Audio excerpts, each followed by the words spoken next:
Part 2 on what to look for when you're looking for a C3 Corvette. Bushings.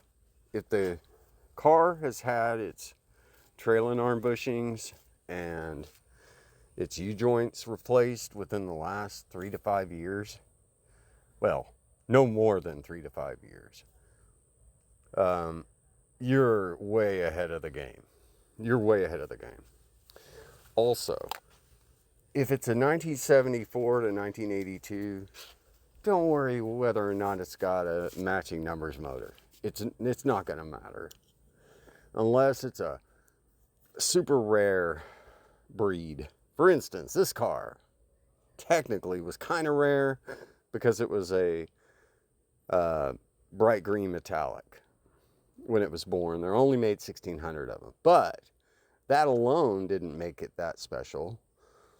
If it had been a convertible, then yes, it would have been very special. It would have been more desirable. Let's say more desirable, because none of the non-chrome bumpers are really that special. If it's been customized, like this 75 has been. This 75 has a 1973 rear end that's been panel bonded to it. It has seamless front end with no headlights because it's a drag car. It's not a cruiser. It's loud as F, and you wouldn't want to cruise in it. Hold on a sec. Car's coming. Anyway, bushings. Look at the bushings. Trailing arm bushings on some Corvettes. Like if you had heard me in the first video, I said, hey, watch out for the trailing arms because they can be hard to get, and I mean hard to change, and they are a pain in some cars, especially cars with rust. And let me crawl under here and show you what I'm talking about. So, okay, this independent rear suspension here is a pain to get that shock mount off of the strut bar.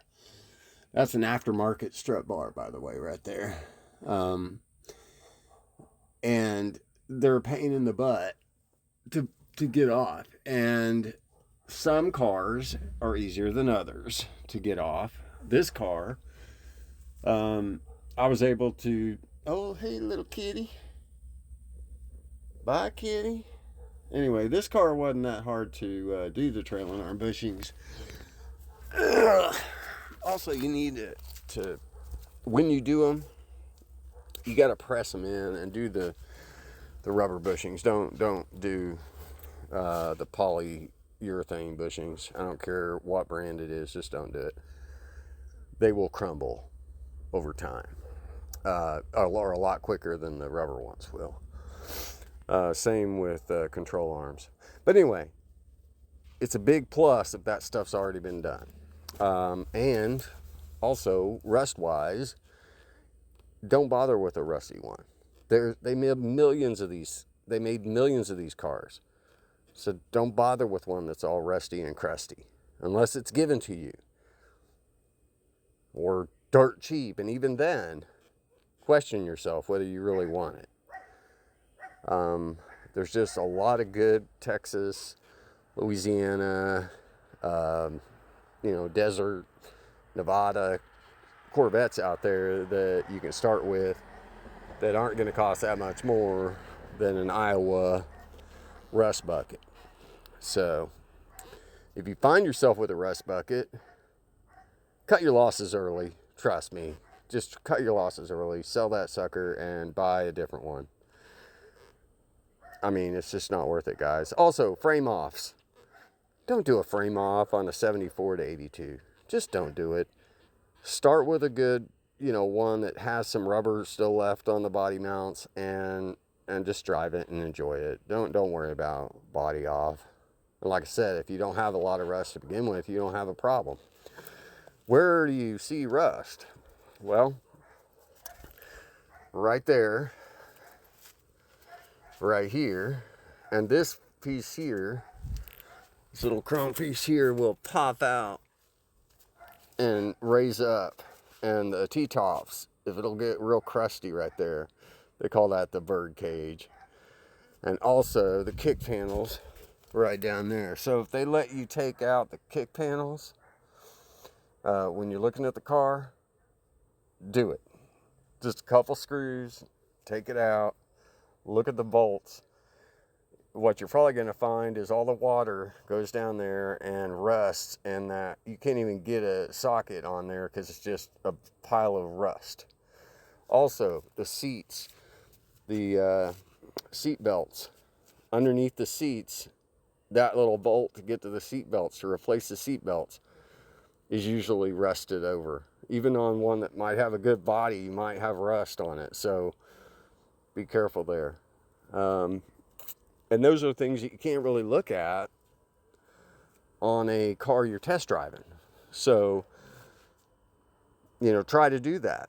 Ask the guy, I want to see that. I want to see, well, maybe not the seats, because it is a pain in the ass to take the seats out. But at least ask them, at least to see if your seat belts are working. If they're functional, go for it. Or if they've already been replaced, you're way ahead of the game. Motor, I didn't talk much about the motor because, like I said, if it ain't overheating and it's still running, you're probably going to be fine for a few years. These things keep on keeping on, even if they need seals on the valves. They'll still leak, but they'll blow smoke, but they'll run for years like that. One thing about these motors I forgot to tell you, though, is nylon gears. And I'm not kidding. These things were made with nylon coated gears for the cam gear. Can you believe it? Yeah. So one of the things I did with my car, I got it was running, driving. I revved the motor to about $5,000 while I was in the backyard just with my thumb. And all of a sudden the car just started misfiring, and I pulled the pan and found plastic chunks in my pan. Changed the timing cover, or pulled the timing cover, and it's a nylon gear had just shattered into pieces. So if it has never been rebuilt, that's a ticking time bomb.